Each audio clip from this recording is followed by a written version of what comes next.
Hi y'all, my name is Casey Murphy. I'm the manager of wine auction and special events at the High Museum of Art, and I'm super excited to be taking over the museum's Instagram stories today to answer some of your questions, talk a little bit about art, a little bit about wine, and hopefully give you a little insight into what I do at the museum. So thanks for submitting your questions, and I'm excited to get started. So this is a question that I get asked a lot. People hear what my job is and they say, how did you start doing that? And also, the museum has a wine auction. Um, so there are some long stories to explain a lot of that. The museum has a wine auction because someone who is a donor to the museum loved wine and decided to start something to benefit the museum. His name is Dick Denny. He is the father of the wine auction. He was passionate and already had connections and really took a page out of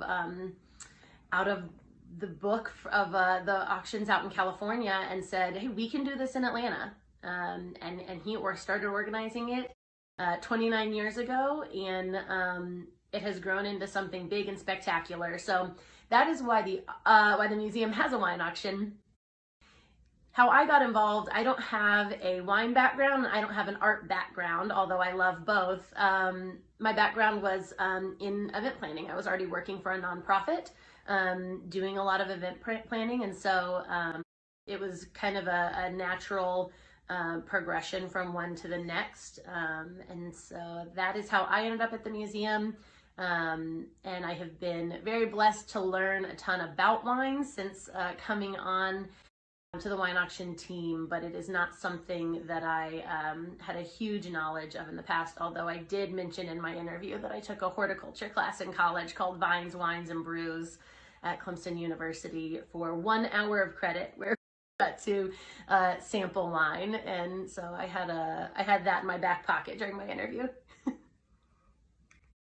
I'm actually so lucky that I get to work on some super exciting events. I think I might be working on the events I would choose to work on already. The wine auction, the gala, collecting, and highball are some really incredible special events that the museum does. And I think right now my dream would just be able to do the events that already fall under my area. We have really missed them over the past year or so, and me so excited to be able to get those up and running and bring people back into some of these incredible events for the High.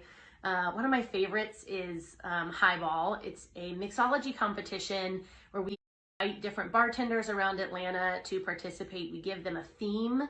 They draw out of a hat or other thing to pick what their base liquor will be for the cocktails, and then they come up with a signature cocktail using that base liquor and with the theme that we have given them. And then we have an event that has music and food and all kinds of fun stuff, and everyone gets to try the different cocktails. You get to vote on your favorite. It's a really incredible way to support the museum and have a great time with your friends. So I am really hoping that we can bring that back soon. So keep an eye out because we want you guys there when that event comes back. Oh, I miss the Orpheus crew also. For everyone to clue you in, prior to the pandemic, in addition to working at the High, I also worked part-time at Orpheus Brewing. It is a great brewery in Atlanta. They make incredible beers. The people are fantastic. You should definitely check it out if you aren't already familiar with their beer. But I miss that team. I haven't seen them in quite a while. So they have asked my favorite wine is. And it's an interesting question because prior to working for the wine auction, I would have said Big Bold Reds. And I'll always love Big Bold Reds. But coming to the auction, I've had the experience to try things I didn't think I liked, and to learn more about wine. And I think now my answer is it depends on the day, it depends on the weather, it depends on what I'm eating. That I would choose varies drastically now. And I think that a lot of people are intimidated by wine, and so they find one thing they like and then that's all they drink. And I think the best thing you can do is be and try new things. When I started working for the auction, I swore up and down that I didn't like Chardonnay and that I hated Syrah. And on my first trip out to California to meet with winemakers for the event, I tried a lot of Chardonnay because it's a very popular varietal, particularly in Sonoma, and my mind was changed. The only Chard I had ever tried before was very buttery, very oaky, and I was not into it. And so I just had written off the entire varietal. And during our time in California, I tried all these Chardonnays that were really beautiful, lovely wines that did not have that buttery, oaky flavor as the main profile, and it has totally changed my mind. I would say maybe the first one that I had, at least the first one I can remember that really changed my mind was Lombardy. The Lombardy Chard is so great. I highly recommend him. He's a huge supporter of the auction, which is lovely, but he also makes fantastic wine. So I think he is the one who changed my mind initially about Chardonnay. And then with Syrah, it was Corsi Graves. I tried a blend. Typically, before then, I wouldn't even drink a blend that had Syrah because I just swore up and down I hated it. It tasted to me like burnt rubber. I was not into it. And then after having tried the Corsi Graves, it changed my mind and I loved it. I used to not like sweet wines, and now paired with the right thing, I think they're delicious, especially with a spicy food. Sweet wine pairs well. Yeah, it's not maybe the answer that my Orpheus friends were looking for, but I think the truth is the more I drink wine, the less I have a favorite, and the more I've learned to appreciate them and figure out the best time or the best pairing that really makes a certain varietal shine. And so, yeah, I don't know that I have a favorite anymore. My eyes have been opened to appreciating all different wines. The answer to this question is kind of twofold. I would say I have a favorite, and then I have one that maybe was the biggest perk of being an employee. So the biggest perk was probably the Kusama exhibit. Many of you probably experienced the lines trying to get tickets online, or the physical lines, maybe waiting to get the walk-up tickets that were reserved each day. That exhibit was really wild, and I felt very lucky to be on stage when it came and to have the access to see it. So that was a huge perk. But probably my favorite exhibit that has been on show since I started working at the museum is an exhibit that came in the 2018 called Outliers in American Vanguard Art, that was organized by the National Gallery of Art in Washington, D.C.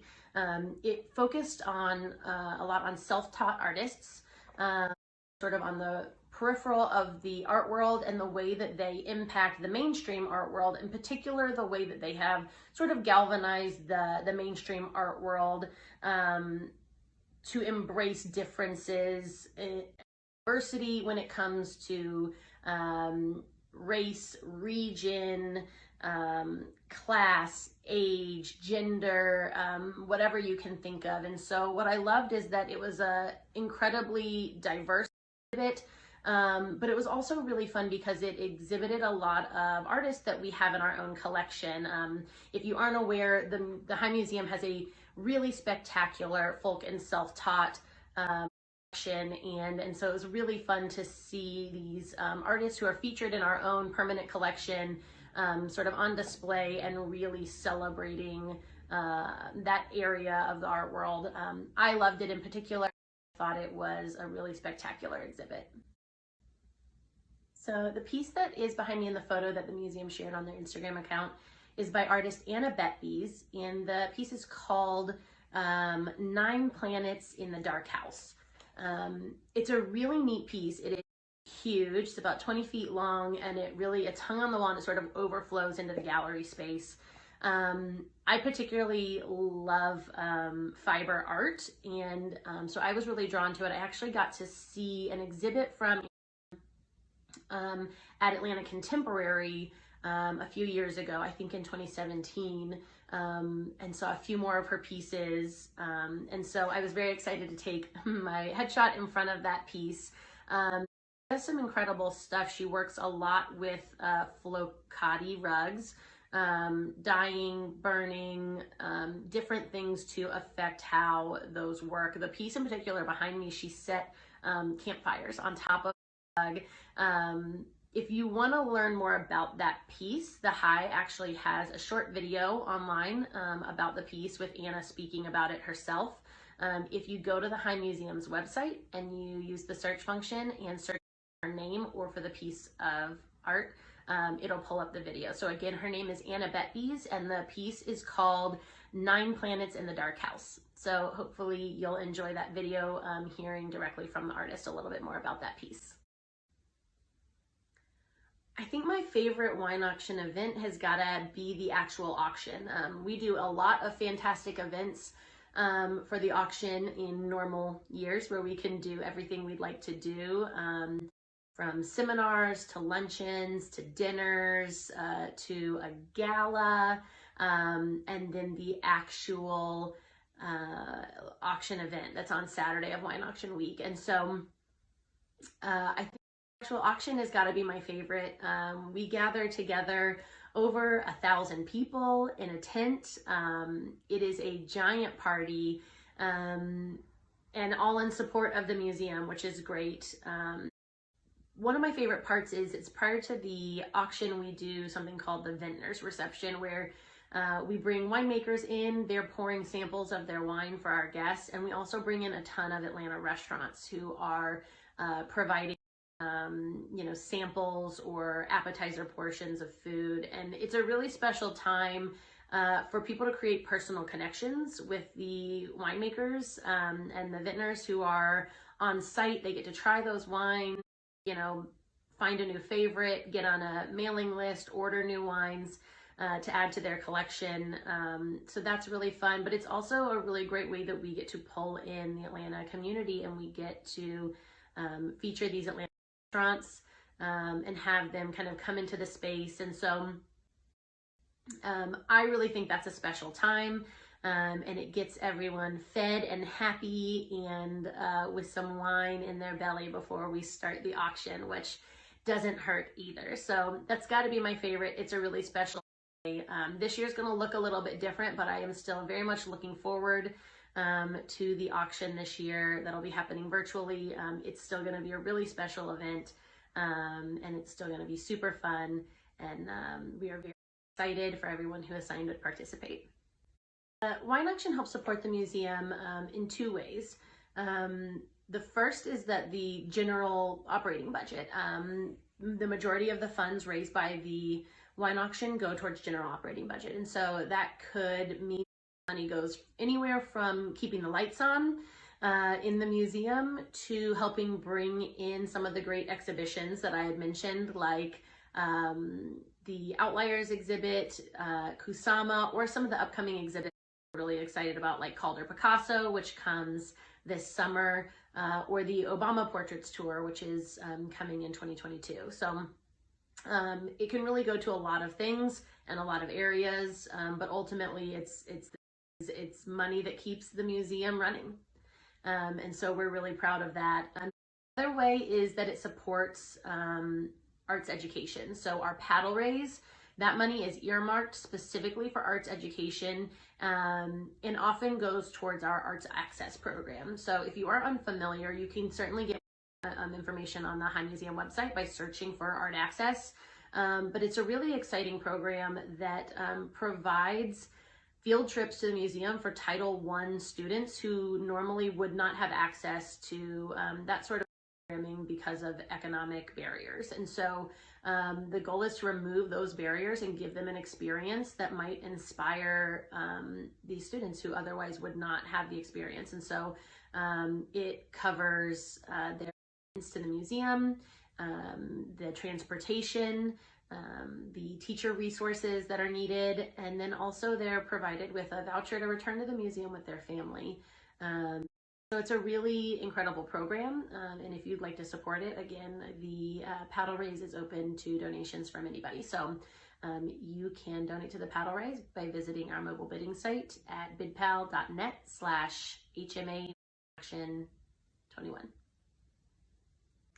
Oh, can you still participate in the wine auction? The answer is yes, we would love for you to. Wine auction this year is March 18th through the 20th with the main event on the 20th.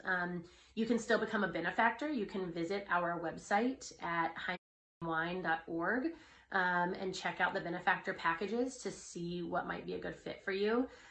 If you don't want to become a benefactor or you are looking for a different way to be involved, you can actually bid on silent items without being a benefactor. So if you are interested in bidding in the silent auction or checking out what we have available, you can register on our bidding site. It's bidpal.net/HMA Wine Auction 21. You can also access that from our website if that link is too long for you to remember. But register to bid. We will be putting up the lots for preview this week.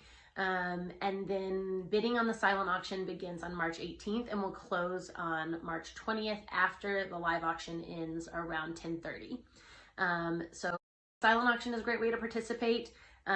If you aren't able to participate in the silent auction, but you'd still like to support the wine auction and support the high, we do something called the paddle raise. So physically at the event, typically you would raise your bid paddle. You could donate to the paddle raise.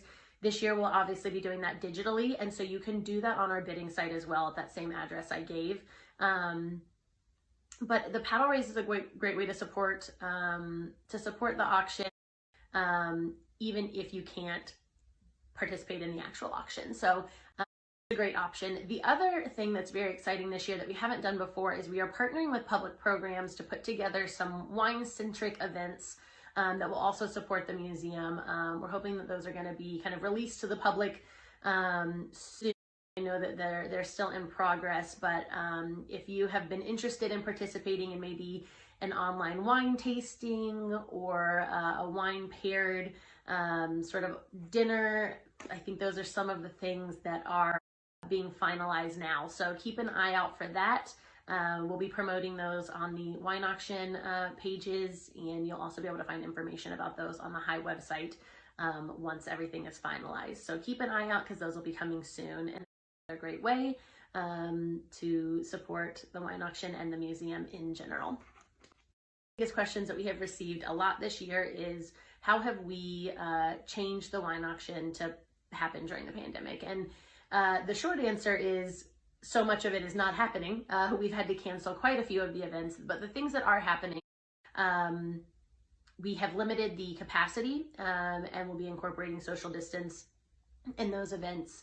Obviously, we have asked for negative COVID tests prior to people attending those events, and we're asking to obey the general, best practices when it comes to COVID in terms of wearing masks, social distancing, hand washing, using hand sanitizer when hand washing is not available, temp checks, wellness checks prior to anything in person, things of that nature. The biggest change is definitely that the auction is not taking place in person this year. It's going to be live streamed, so it's going to be a virtual auction. We'll still have our auctioneer, and so he will be auctioning each lot off one by one via video on the live stream while our benefactors, sponsors, and other participants place their bids on our mobile bidding site. So it'll be a little bit different this year, but we're hoping it'll still be a really exciting, fun event, and hoping that we can raise some great funds for the High Museum. My favorite memory has got to be my very first wine auction. It is a really special event, and it's hard to explain until you've experienced it. So I spent, almost a year working on it before I got to attend the event. And despite the fact that I helped plan it, it was still a really exciting, sort of surprising event for me. The experience of seeing our tents go up in the lot behind the station where Cirque du Soleil normally sets up, to seeing that event filled with people and wineries and chefs and everyone coming together all in support of the museum It's an incredible party for sure, but to see a party of that size, whose purpose is supporting the arts in Atlanta, and specifically supporting the High Museum, is something that's really special. And so that's definitely my favorite memory. The energy in the tent is really electric, and we are looking forward to trying to capture that energy in our virtual event this year, and then bringing everyone back together when it's safe to do so in 2022. Hey guys, this is Stevie. She got a little impatient with all the attention I've been giving my phone, so I invited her up just to say a final thank you for submitting your questions. Thank you for watching the videos. And if you have any additional questions about the wine auction, feel free to visit us over on our Instagram account at High Museum Wine. You can DM us there, and I'd be happy to answer some more of your questions if any arise. We hope some of you guys will participate in the auction this year, whether you're a bidder, whether you bid in the silent auction, or you donate to the paddle raise. Every bit helps. And we're excited about March 20th and raising some truly vital funds for the museum. So thank you for your support, and we will see you later. Bye.